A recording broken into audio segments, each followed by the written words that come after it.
حضور کریم صلی اللہ علیہ وسلم کی سب سے چھوٹی اور چہیتی شہزادی سیدہ فاطمہ الزہرا رضی اللہ تعالیٰ عنہ کی ولادت مکہ شریف میں ہوئی۔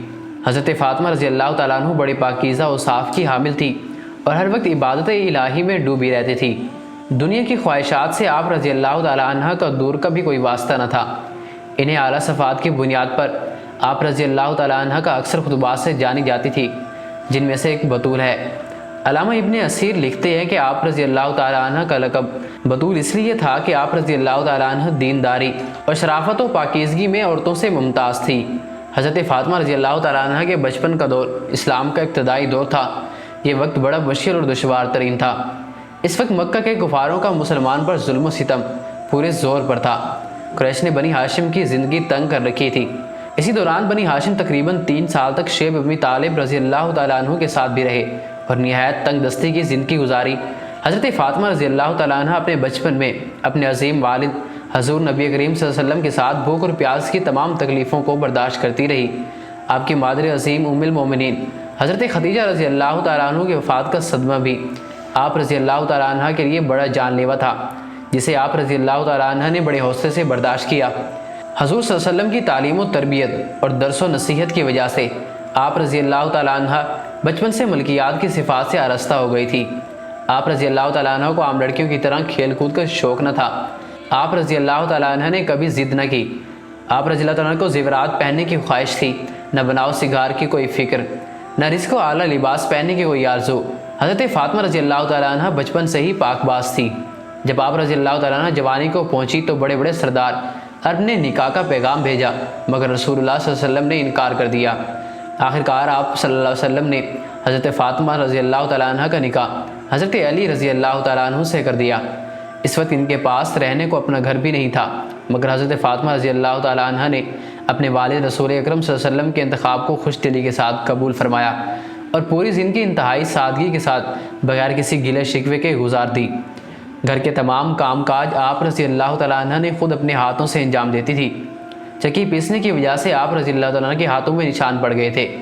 ایک دن حضور صلی اللہ علیہ وسلم تشریف لائے تو دیکھا کہ آپ رضی اللہ تعالیٰ عنہ اونٹ کے بالوں کا ایک موٹا کپڑا پہنے ہوئی ہیں۔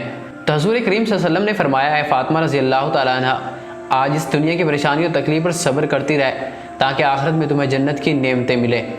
حضرت فاطمہ رضی اللہ تعالیٰ عنہ کو اللہ تعالیٰ کی عبادت میں مشغول رہنا اور اپنے رب کے حکام و فرمانبرداری میں زندگی گزارنا بڑا پسند تھا۔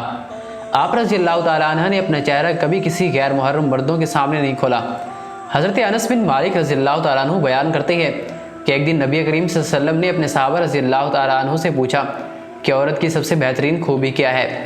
کسی سے اس کا جواب نہ بن پایا تو حضرت علی رضی اللہ تعالیٰ عنہ گھر تشریف لے گئے اور یہی سوال حضرت فاطمہ رضی اللہ تعالیٰ عنہ سے کہا تو آپ رضی اللہ تعالیٰ عنہ نے فرمایا کہ عورت کی سب سے بہترین خوبی یہ ہے کہ وہ کبھی کسی غیر مرد کو نہ دیکھے اور نہ کوئی غیر مرد اس کو دیکھے۔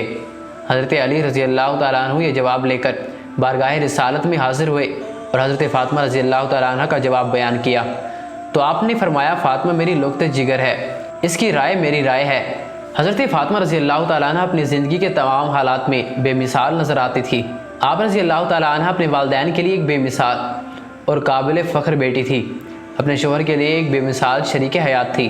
اپنی ماں ہونے کی حیثیت سے سیدنا امام حسن اور سیدنا امام حسین رضی اللہ تعالیٰ عنہ کی ایسی تربیت فرمائی کہ انہوں نے اللہ کے دین کو بچانے کے لیے اپنا تن من سب کچھ لٹا دیا، یہاں تک کہ انتہائی صبر و تحمل کے ساتھ اپنی جان بھی قربان کر دی۔ اور اس وقت جب کہ آپ رضی اللہ تعالیٰ عنہ کی نگاہوں کے سامنے عزیز و اقارب کی لاشیں پڑی تھی اور خود اپنا جسم تلواروں اور تیروں کے زخمی سے لہولہان تھا، سجدہ قضا نہ ہونے دیا اور اپنی شہزادی حضرت زینب اور ام کلثوم رضی اللہ تعالیٰ عنہ کو اللہ اور رسول صلی اللہ علیہ وسلم کے حکام کا ایسا پابند بنایا تھا کہ انہوں نے کربلا کی سرزمین پر اپنے بھائی بھتیجوں اور بھانجوں کی تڑپتی لاش کو دیکھ کر بھی انہوں نے سر سے دوپٹے کو ہٹنے نہیں دیا۔ حضور کریم صلی اللہ علیہ وسلم نے ارشاد فرمایا، حسن اور حسین جنتی نوجوانوں کے سردار ہیں اور والدین علی اور فاطمہ رضی اللہ تعالیٰ عنہ ان دونوں سے بھی بہتر ہیں۔